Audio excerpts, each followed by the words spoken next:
संजय गाडगे ते वानखडे साहेबांचं स्वागत करतील अशी मी त्यांना विनंती. संजय गाडगे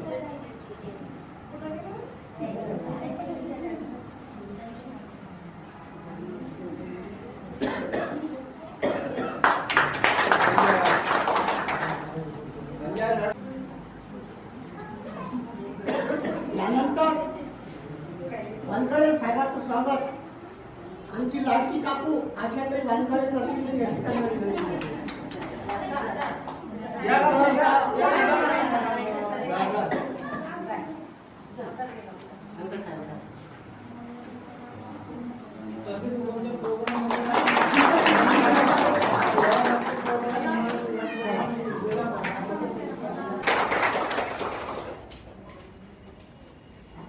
वानखडे साहेबांनी बांबू प्रशिक्षणाच्या विषयी आम्हाला जो मार्गदर्शन केलं, जो बांबूपासून मिळणारा रोजगार, प्रतिसाद, कला याविषयी आम्हाला शिक्षण दिलं.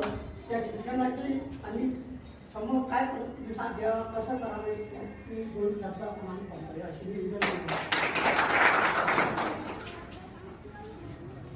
मंचावर उपस्थित या वलगावचे सरपंच साहेब वानखेडेजी आणि आमच्या डिझायनर मॅडम तांबडी मॅडम आणि त्यांचे हजबंड आज आपल्या समारोपासाठी लागले. आपल्याला सोबतच नागपूरहून आलेले माझ्यासोबतचे मित्र आमचे युवराडेजी आणि तुमच्याच गावच्या बाजूला राहणारे हे नागरिक, बरोबर आहे. तर सोबत गेल्या 30 तारखेपासून आपण इथे कार्यक्रम राबवून राहिलो, पण त्या राबवण्याच्या मागचं जे तुम्ही येत आहे, ज्या ज्या पद्धतीने होत आहे, आमचे विद्यार्थी इथे सर्वांचं मी स्वागत करतो. आतापर्यंत मी दररोज सगळ्यांमध्ये लोक टाकतो.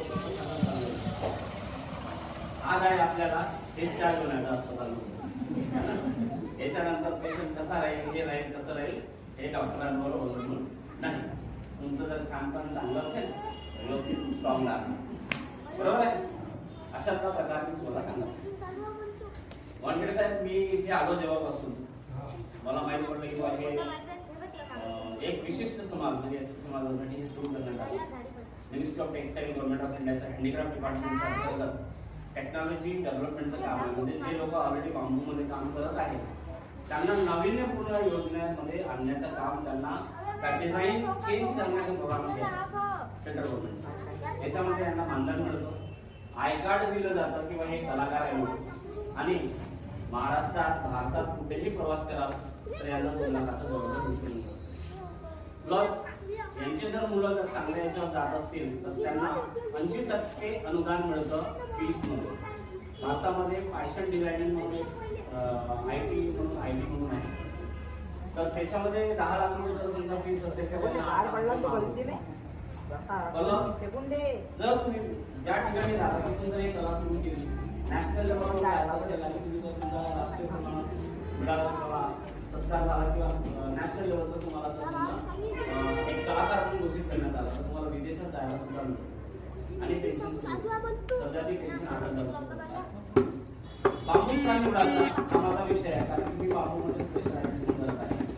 बांबूमध्ये मला डिप्लोमा झाला आणि मी बांबूच का निवडला, मी का बांबूच करायचा हाही इम्पॉर्टन्स आहे.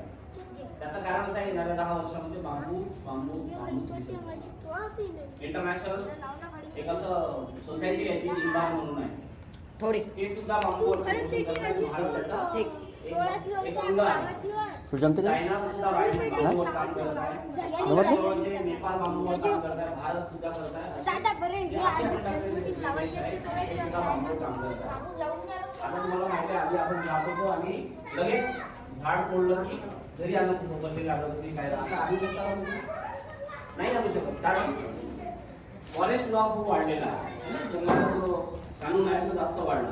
म्हणून तिसरं काहीतरी म्हणजे बांबू हा जो गवत आहे, म्हणून झाडापासून काहीतरी आपण जंगल तोड करण्यापेक्षा नवीन काहीतरी पाहिजे होतं. तर आपल्याला पूर्ण संसारामध्ये रिसर्च सुरू आहे, प्रत्येक देशाला रिसर्च करताय, पैसा खर्च करताय की काय करावं.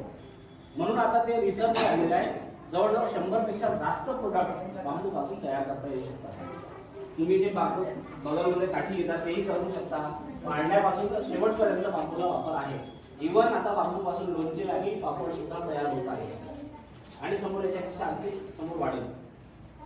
बांबूमध्ये पॅलेट्स आहेत, विटा बनवतात, कोळसा बनवतात, ते तुम्हाला सांगितलेलं आहे, बरोबर.